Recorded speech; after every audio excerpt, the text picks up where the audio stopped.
नाईक यांनी आज एक पत्रकार परिषद घेऊन अत्यंत आक्षेपार्ह असं विधान केलेलं आहे.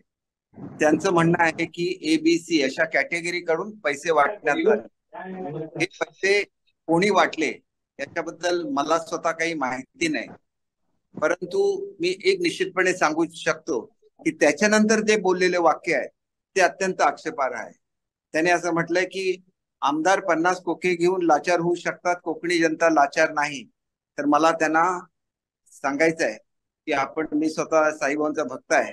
माझ्याबरोबर शिर्डीला या आणि मी साईबाबांच्या समक्ष तुम्हाला सांगेन की मी 50 खोके सोडा, 5 रुपये सुद्धा कोणाकडून घेतलेले नाही.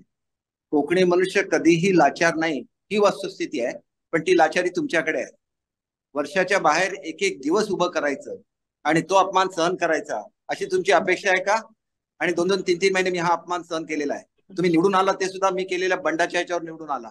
पुढच्या वेळेला मला बघायला लागेल की कशा रीतीने तुम्ही निवडून येता. अतिशय चांगले असे संबंध तुमच्याशी होते, तुमची सुद्धा इच्छा होती. तुमच्या काही व्यक्तिगत अडचणीमुळे तुम्ही आमच्यावर आला नाही ही वस्तुस्थिती आहे.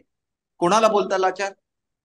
लाचार कोकणी मनुष्य कधीच नसतो आणि तुमच्याकडून ही अपेक्षा कधीच नाही आहे. आजपर्यंत कधी मी वर्षाच्या बाहेर आठवड्याच्या आठवडे उभा राहिलेलो नाही आहे.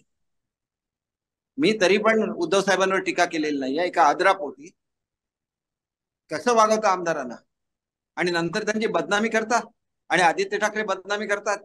केवळ ठाकरे कुटुंबियाच्या आदरापोटी मी काय बोललेलं नाही. आणि असंच बोलत राहिले तर सगळं काढायला लागेल त्यांचं सुद्धा. प्रत्येकाला स्वाभिमान असतो आणि तो कोकणी माणसाला आणि त्याच्यामुळे कोकणी माणसाचा स्वाभिमानाला तुम्ही ललकारू नका. आणि वैभवजी तुमच्याकडे ते नैतिक बळ आहे असं मी स्वतः समजत नाही. तुम्ही नव्हते लढाई सुरू केली, लढाई मी सुरू केली आणि लढाई सुरू केली त्याला माझ्या आमदारकीचा राजीनामा दिला. अशा तऱ्हेने बोलून कोणाला बदनाम करायची पुन्हा हिंमत करू नका. कारण ज्या माणसाने स्वतःच आणि कोकणाचं नेहमीच मोठेपणा केलेला आहे, नेहमीच एका विशिष्ट पातळीवर मी राजकारण केलंय, कधी कोणाबद्दल मी वाईट बोललेलो नाही. कोणत्या अधिकारामध्ये तुम्ही बोलता? एखाद्या माणसाने असं केलेलं असेल तर त्याच्या विरुद्ध कंप्लेंट करा. त्या ठिकाणी इलेक्शन आहे. तुमच्या इलेक्शन मध्ये तुम्ही काय करत असाल मला माहिती नाही, परंतु माझ्या इलेक्शन मध्ये कधीही मी मतासाठी पैसे वाटलेले नाहीत. किंवा आजच्या इलेक्शन मध्ये कोणालाही आपण विचारा, एकाही माणसाकडे माझे कार्यकर्ते गेलेले नाही आहेत. आणि त्याच्यामुळे आपल्याला मी पुन्हा एकदा सांगतो, माझं चॅलेंज स्वीकारा.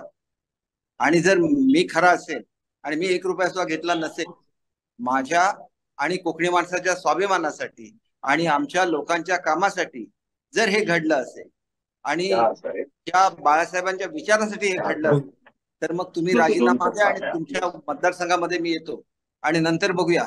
मागच्या वेळेला आमदार झाला त्यावेळेला तुमच्या विरुद्ध जो उमेदवार होता त्याचा अर्ज नाकारला गेला. हे तुमच्यावर केलेली देवानी कृपा आहे आणि म्हणून एकदम चढून जाण्याची गरज नाही. आपल्याला काय बोलायचं आपण बोलावं, दुसऱ्याचे नाव घेण्याची गरज नाही, एवढं मी आपल्याला निश्चितपणे सांगतो.